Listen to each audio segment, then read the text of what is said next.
Political party mavericks on Showdown. Labor's Doug Cameron joins us. He doesn't much like what the Prime Minister's got to say on gay marriage or issues of selling uranium to India. Plus, Cory Bernardi. He's the parliamentary secretary to the opposition leader, but he makes controversy everywhere he goes. Australians have every right to be worried about this. He wants to ban the burqa and has grave concerns about Muslim fundamentalism in Australia. But just how far does he want to take it? Despite the storm clouds on the global horizon, we remain on track to deliver a surplus as planned in 2012-13. That's Treasurer Wayne Swan there. Hello and welcome to Showdown. I'm Peter van Onselen. Well, that's the big news of the day, is that the government, it's still going to get to a surplus apparently in 2012-13. Only just, apparently, though. We're in this situation where the government is convinced that it will get to a $1.5 billion surplus in 12-13. It was $3.5 billion. Now, the problem with a wafer-thin surplus like $1.5 billion is that if the economy sneezes, it's suddenly a $10 billion deficit. This really is an absolute rolled gold joke of a surplus projection. Now, when you look at the figures for 11-12, the year before the so-called return to surplus, you get a real sense of why that's the case. A $12.3 billion deficit moved to $22.6 billion when the last budget was had. Now, suddenly, in this update that we've had today, it is up to $37 billion. That is 3 times what it originally was about a year ago when we were told that we were heading towards a surplus. Now, circumstances have changed. Wayne Swan knows that. He looks at the international environment. Let's take a look. No economy or no budget is immune from what's happening in the global economy, including our own. And that's why our growth forecasts have been revised down here to trend. Well, of course no economy in the world is immune from what's going on in the global economy, which is why a target surplus-based focus, which is purely political, is such a silly path for the government to go. At the end of the day, I've got no problem with Labor going into a slight deficit given the global contagion that's going on at the moment in the world economy. I've got no problem with the fact that we don't need to be in this minuscule surplus by the time of 12-13. But Wayne Swan thinks politically that's what he has to do. A government minister told me early on in this term that the government falls if it doesn't get to surplus. That sounds like a political reason for getting there. Yet over and over again, when you hear the Prime Minister, the Treasurer, the Finance Minister, you name it, the spin is always that this is not about politics, this is about economics. Stop and think about that for a moment. If it's about economics, why are we in the following situation where you've got the 2008 global crisis being talked about by the likes of Paul Keating and others as being similar, if not quite as bad, as what we're looming towards now? 2 crises of similar proportion. Back then, the government said it was all about stimulus. It was all about pump priming the economy. It was all about the cheques that we received in the mail. It was all about being prepared to spend up, go into deficit to try to save the economy. Here we are years later in a very similar global contagion situation, and they're telling us it's all about fiscal austerity. It's all about being conservative with the dollars. It's all about getting back to surplus. How on earth is that consistent as an economic message? The answer is it sure is not. What it is it's political messages suiting the time. Back then the government was popular and it could afford to go down that path. Now the government looks shaky and it feels that its fiscal credibility is tied to getting to a surplus, which is frankly wafer thin. A $1.5 billion surplus is a joke. It's an absolute joke to argue that it's all about getting back to surplus when if the economy sneezes, that might not happen. Now, that's an easy summation to make, but if you listen to the opposition running their arguments, boy, you get confused. Have a listen to what Andrew Robb, the Shadow Finance Minister, has to say, and look over his shoulder at Tony Abbott and see whether he looks as confused as you are when you hear Robb's words. What we're seeing is, again, trickery. It is a hoax. This surplus is a hoax. And in many ways they have brought forward expenditure from next year into this year and increased the debt this year. In other words, they will borrow next year's surplus this year. Seriously. I mean, what on earth was he talking about? It seemed so simple before I just listened to that. No wonder the opposition aren't exactly prosecuting the case as well as they could. They're ahead in the polls, but not necessarily for the arguments that they're making. We've got a good show coming up for you today. Shortly, we'll be speaking to Doug Cameron, who's a leading figure of the left, and he's not too happy about some of what the Prime Minister is arguing for ahead of National Conference, which comes up this coming Friday. We'll get his views on that. And later in the program, the Parliamentary Secretary to the Opposition Leader, Cory Bernardi, now he's that outspoken South Australian senator that we all know, will seek his views not just on the political events of the week, but some of the more controversial remarks that he's said over recent months as well. All of that's coming up on Showdown. Did you see the footage, I hope everyone was watching, of the fellow that had a good, honest crack at Tony Burke? Let's just take another look at that, can we? You call this public consultation an invite-only meeting. You come to a town where you're going to destroy people's lives, and you just sneak in here and sneak back out. If you were fair dinkum about water savings, you would have put in money for infrastructure upgrades, not just buying water and destroying the towns all right through the Murray-Darling Basin. Gee, I understand that the bloke's obviously a bit upset, but that is why I chickened out of going into politics. You're watching Showdown. We'll be back shortly. So my recommendation, if elected, if I was in a position in the future... You mean if elected Prime Minister again? No. I'm going to your question that you said if you're ever in a position to do something about this. Is that you don't make speeches like this for the fun of it. There was former Prime Minister Kevin Rudd forgetting himself that he's no longer the Prime Minister. Maybe not forgetting himself, maybe it was deliberate, who knows. That's Kevin Rudd there. We're joined now by someone who knows he's not Prime Minister, but he does like to make the Prime Minister's life hard from time to time, particularly leading up to National Conference. It's leading figure of the left, Senator Doug Cameron. Doug, thanks for your company. Hi, Peter. Can I just go straight to, before we get to the issues of National Conference, just a quick question about the return to surplus. It's a $1.5 billion target for 2012-13. Now, Paul Howes has said that he'd bet his house on Julia Gillard being Prime Minister by the time of the next election. Would you bet your house on Labor getting to that surplus of $1.5 billion? I'm not a gambler. Probably better that way. But look, I think it's achievable. I just hope in the process of achieving it, we keep our eye on what's happening in Europe. It's a real problem at the moment, and I'm a Keynesian from way back. I'm a fan of J.K. Galbraith, and I think when business vacate the field, government has to move in and protect jobs and protect communities. Well, that's not a bad place to start. If you're a Keynesian from way back, can you help me understand the difference between 2008, where it was quite a Keynesian philosophy with the pump priming of the economy and so forth, the preparedness, if you like, to go into deficit for Keynesian reasons, yet now we're in a situation which is not that dissimilar, I guess, to 2008. Certainly that's what Paul Keating is saying, yet it's a completely different approach. It's a fiscal conservative approach, which, frankly, I would expect from the Liberal Party, not the Labor Party. Well, look, I think we've made a big commitment to getting the budget into surplus. That's what the Prime Minister and the Treasurer are seeking to do. We'll have to continually watch that. I am very much of the opinion that if the recession in Europe gets worse, then we have to continually assess our position, because I would rather be in a deficit and keep people in jobs than have a surplus and sacrifice people's employment. And I think that would be the general position in the government. Let's move into specific issues in relation to the National Conference. Now, if my read of it is correct, whether we're talking about some of the left's desires on free trade, the live export business, or even issues like the idea of there being a party platform change on gay marriage, or not going down the path that the Prime Minister wants on selling and exporting uranium to India, the left is going to go down on each of those issues in all likelihood. Does that frustrate you and, in a sense, make you question what it's all about if you're not going to be able to win at least one or more of those battles? Well, never preempt a national conference of the ALP, especially when the Prime Minister is calling for real debate. So I'm looking forward to it. I'm quite excited about the weekend, getting down there and having some real debates and see if we can actually change some of the entrenched views from some of the conference delegates and maybe get some surprises up on the conference floor. So what's the most likely surprise, if you like? Is it in that area of gay marriage, as is being reported in some quarters? I think marriage equality is an issue that has reached its time.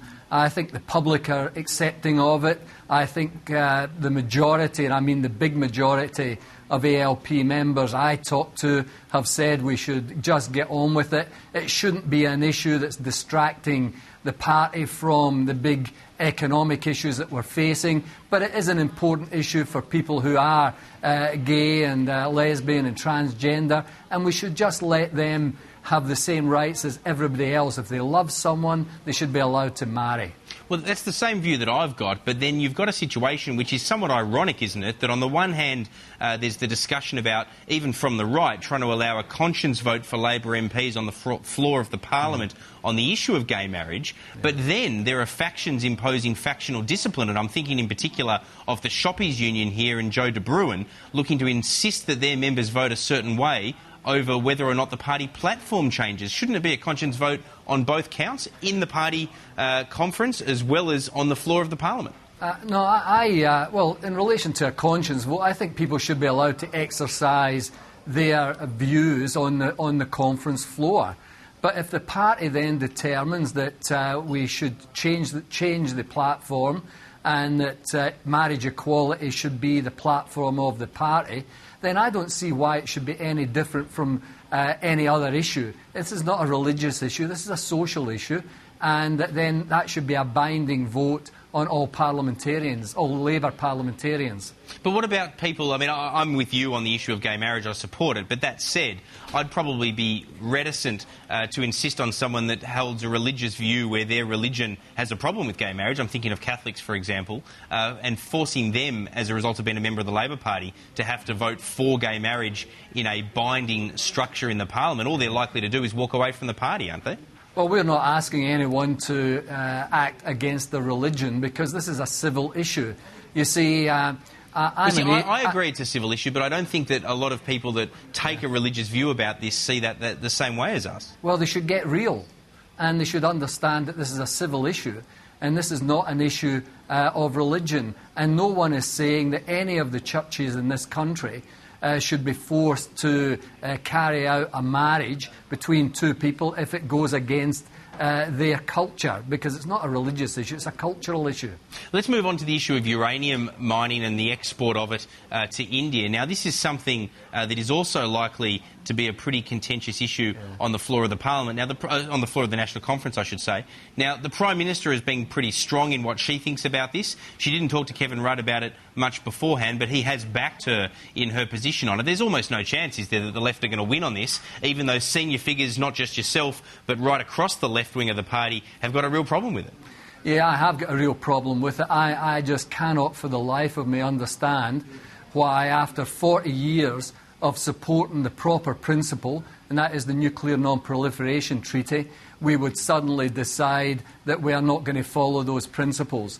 So I have got a real problem with it, and I think it will be a very strong debate on the floor of the conference. Why would we be selling uranium to India, who won't sign the treaty, who have engaged in 3 wars with their neighbour Pakistan? Are we going to sell it to Pakistan because there's no difference? Well, you might not want the policy to be changed, which the Prime Minister has called for, but given how hard she's come out on this particular issue, she'd be near untenable as leader of the Labor Party, wouldn't she, if she couldn't hold up and win this one on the floor of the National Conference? Well, if you go to a national conference with a fixed position, and you go to a national conference saying that you want proper debate, you want it to be a real national conference, then you have to set yourself for some defeats on some issues. You just can't go there and say, I want a real conference, but I want my way on every issue. That's just not feasible. It might not be, but realistically, I mean, you and I both know in the cut and thrust of politics, if Julia Gillard, who's under the pump in her opinion polls at the moment and the two-party vote is in disaster territory, if she goes down on this one, then that is just the beginning of the end, isn't it? We might actually increase our two-party preferred. Well, she clearly doesn't think so. I mean, if that's the case, then you need to look for a new person to spruik that line, because she's taking the view that this has got to change. Yeah, I've got a different view. I don't think we should be selling uranium to India, and I certainly don't think we should be promoting nuclear proliferation between Pakistan and India, and that's what this would do. So for the sake of our viewers, what happens in the aftermath of National Conference? I always notice that figures in the party are almost, in a sense, freed from a level of party discipline around this time of every 2 years, where you're able to discuss these issues very frankly. And look, I think that's healthy. That's healthy for debate. I think if the opposition look to attack that as divisive, that's, suppressing of what debate in a democracy is all about. That said, what happens in the aftermath of the conference when you win some, you probably lose more, as the left often do to the right? Where do you go from there?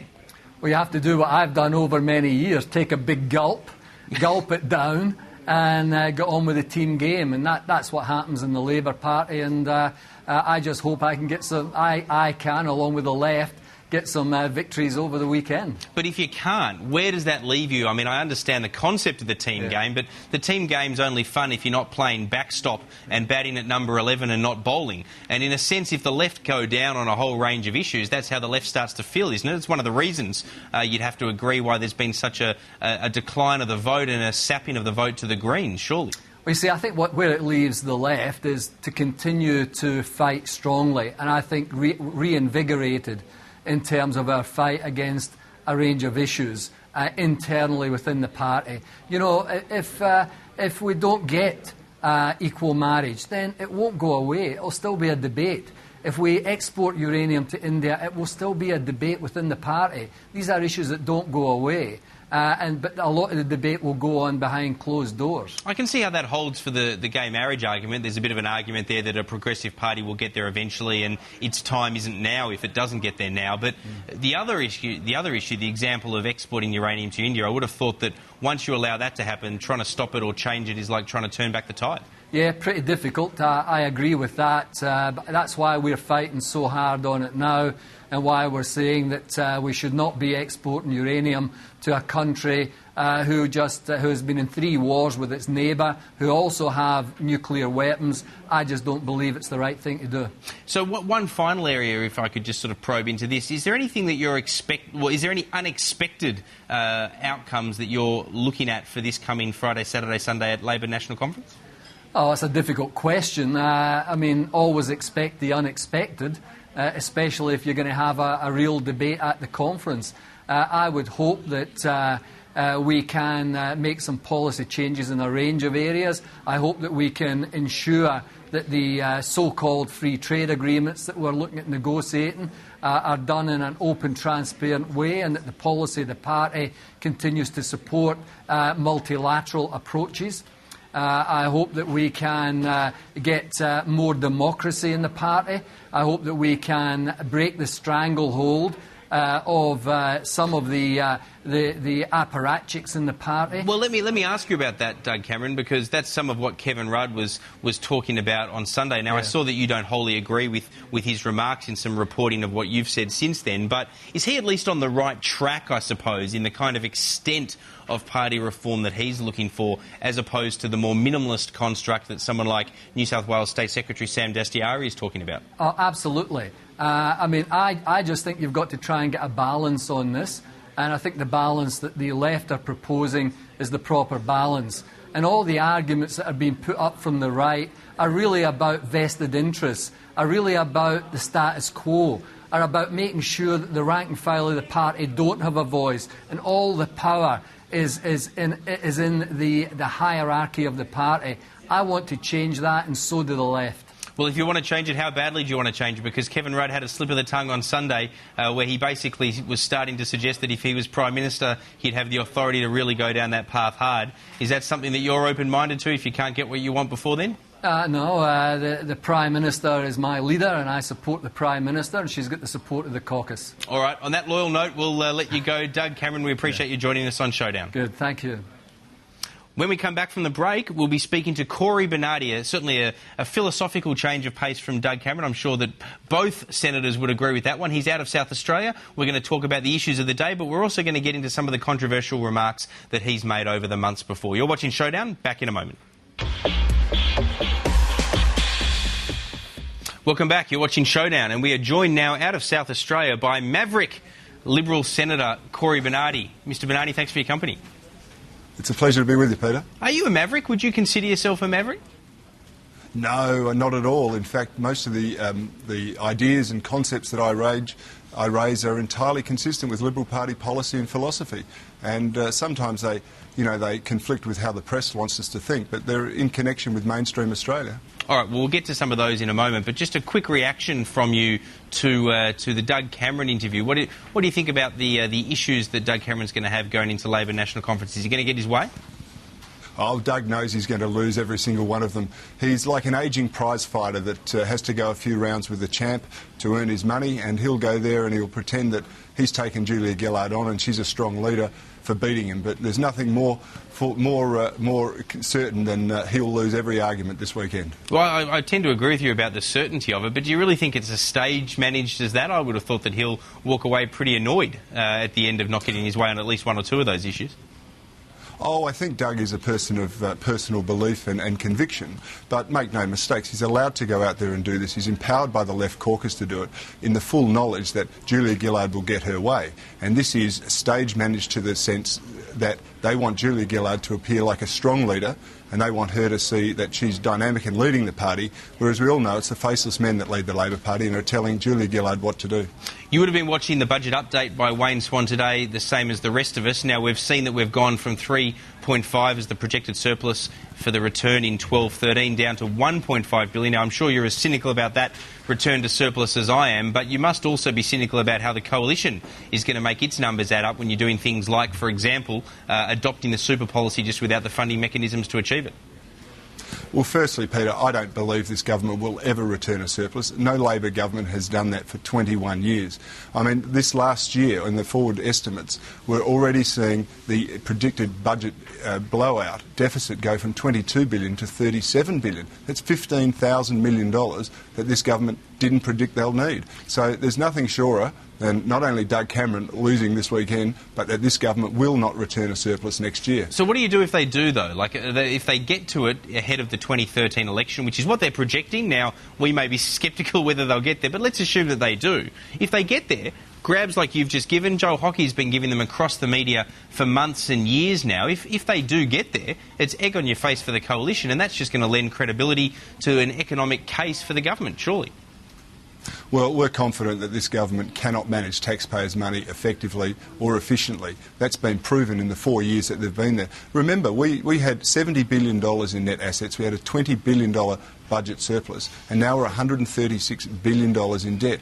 This is a catastrophe. This is the start of the Europeanisation of Australia, because by running up deficit after deficit, accumulating intergenerational debt that only a coalition, a Conservative coalition, can fix. And that's what we need in this country, and we need an election as soon as possible. I'm glad that you raised the Europeanisation of Australia, because that's a wonderful segue to your view about banning the burqa. Now, parts of Europe have banned the burqa. You're interested in doing that in Australia. Do you think that's going to get any traction inside the Liberal Party in the years ahead? No, it's a personal view. It's a view that is not shared by my Liberal colleagues. It's not party policy. You said off the top of our interview that most of your views that you hold are anathema with being a Liberal, or rather are actually in correlation with being a Liberal. Well, they are, and it goes to the general principles in which I think, we have to be protecting and preserving our society. Not only do we not want to have intergenerational debt run up like the Labor government is doing, but we want to preserve the structures and the social cohesion that we have in this country. And that's been demonstrated by, our commitment to the Judeo-Christian values. We see it in stronger families, our commitment to free enterprise and our national sovereignty. These things give us the freedom that we need and we want in an orderly and civil society. Now, they're all under threat by this government, and this government is intent on following the European path in which, we've seen debt and deficit not only ruining their economies, but we're seeing social cohesion disappear and dissipate, and that's not what we want in this country. We've got a great opportunity to learn from the lessons of Europe.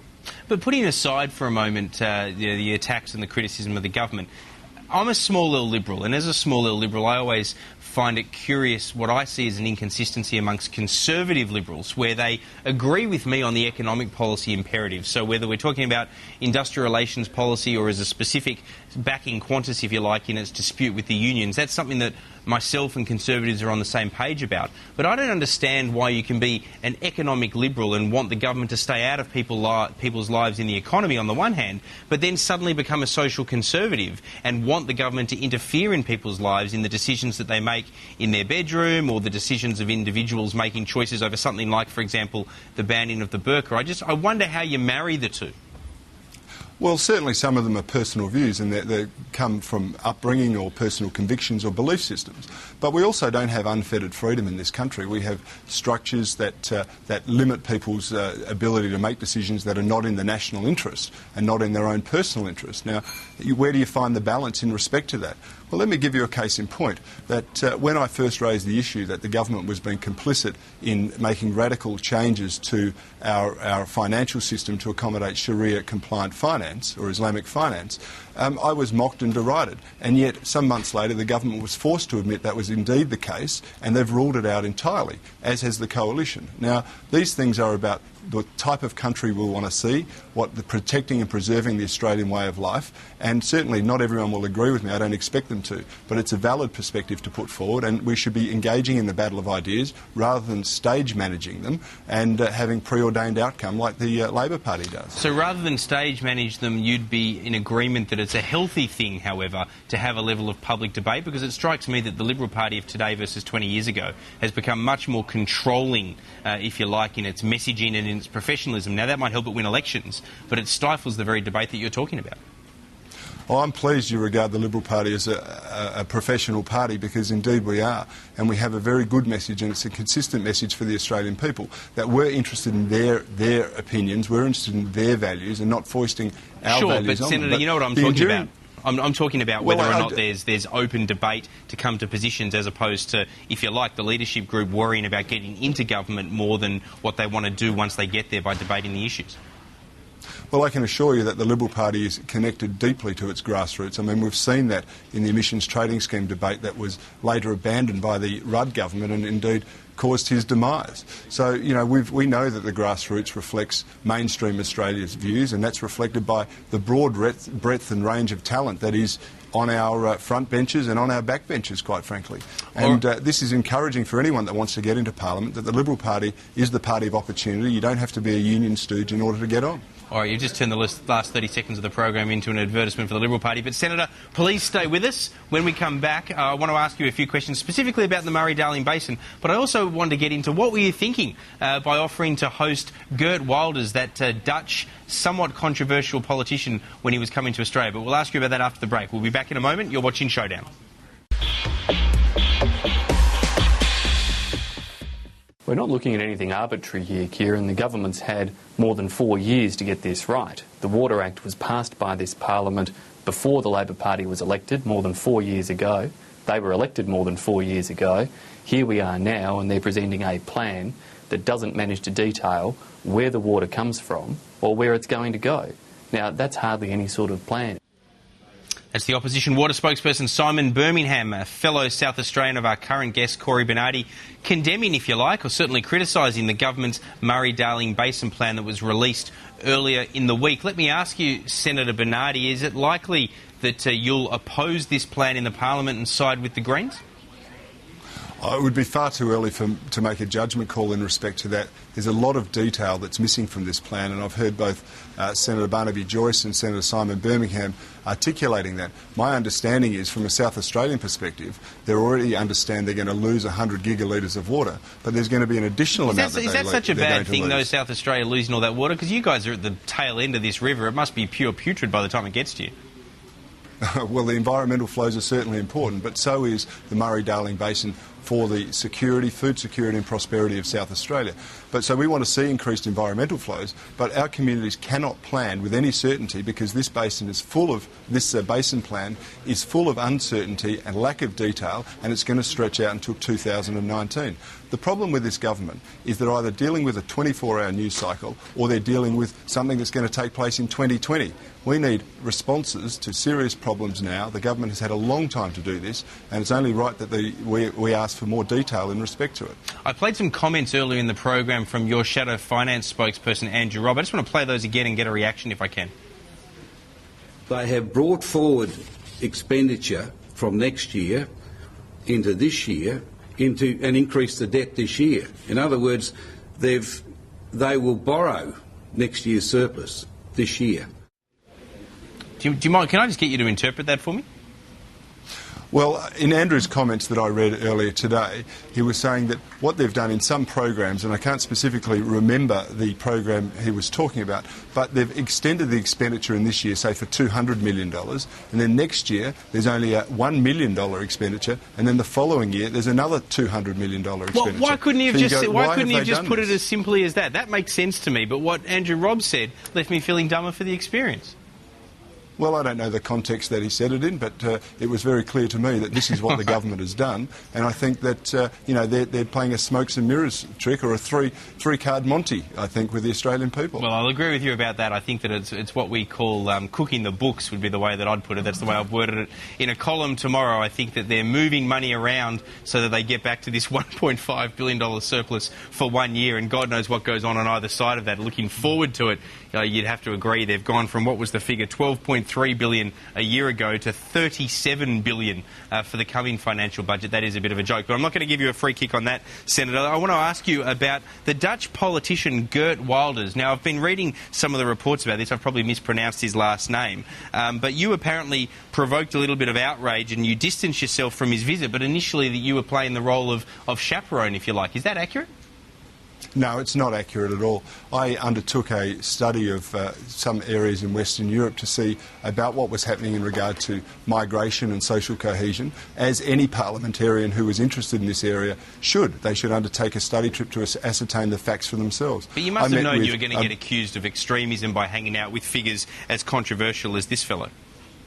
Well, this is the amazing thing that, this is not a controversial man in the sense he's won 23 seats in the Dutch Parliament and helps one of our good friends in the centre-right to remain in Parliament. The Dutch, after all, were helping us in Afghanistan fight tyranny, so there's nothing controversial about that. But I want to make the point. I met with a range of people, bureaucrats, self-interested non-government organisations and parliamentarians, and for all of them I said, if you're in Australia, please, and I can assist you, let me know. It's a courtesy that is extended from every parliamentarian to another parliamentarian or non-government organisation, and there's nothing controversial. It was never sought to be hidden. And in fact, I wrote about it in the Spectator Diary, which was quoted quite widely. It never caused any controversy at all. So it's a bit of a beat-up, and of course the politically correct police love to seize on any opportunity to play up discord, and it's another reason why we should be concerned about freedom of speech and freedom of association in this country under this government. Well, if that's the case, and I accept your words there, Senator, but if that's the case,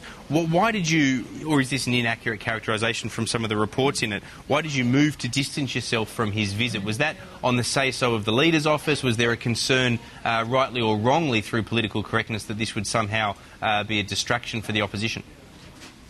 I don't think that was the case. In fact, most people know me as a person of quite substantial conviction. But in the media reports, it was suggested that I was organising his trip, and nothing could be further from the truth. I simply extended a courtesy to someone who provided me with a courtesy in their country. And I think that's a good and proper thing to do. It's something I was taught to do as a child. And I think the Australian taxpayer gained and benefit from the fact that I'm acquainting myself with different points of view in nations in which we can learn a number of lessons. We've only got a minute on program, Senator, so we're almost out of time. But very quick question. Do you think that Tony Abbott is going to stay as far ahead in the polls in the new year as he's finished the year, ahead 57-43 on the two-party vote? It doesn't pay to watch the polls too much, but... you must watch them. Every politician watches the polls. You kidding? Of course we pay attention to them, but you can't live and die by the polls in making policy decisions. What you have to do is have the courage of your convictions, be firm in your commitment on behalf of the Australian people, and ultimately you trust in their opinion. More often than not, the Australian people get it right, and we're just disappointed that some people who were elected at the last Parliament didn't reflect the conservative tendencies of their electorates. All right, well, one of those might even be Peter Slipper, who's recently become the independent speaker. I can imagine you'll be none too happy about that, but we are out of time. I'll have to ask you more about that another time. Senator Cory Bernardi out of South Australia, we appreciate you joining us on Showdown. Thanks for your company. It's a pleasure, Peter. Thank you. And thank you for your company as well. We will be back at the same time next Tuesday evening.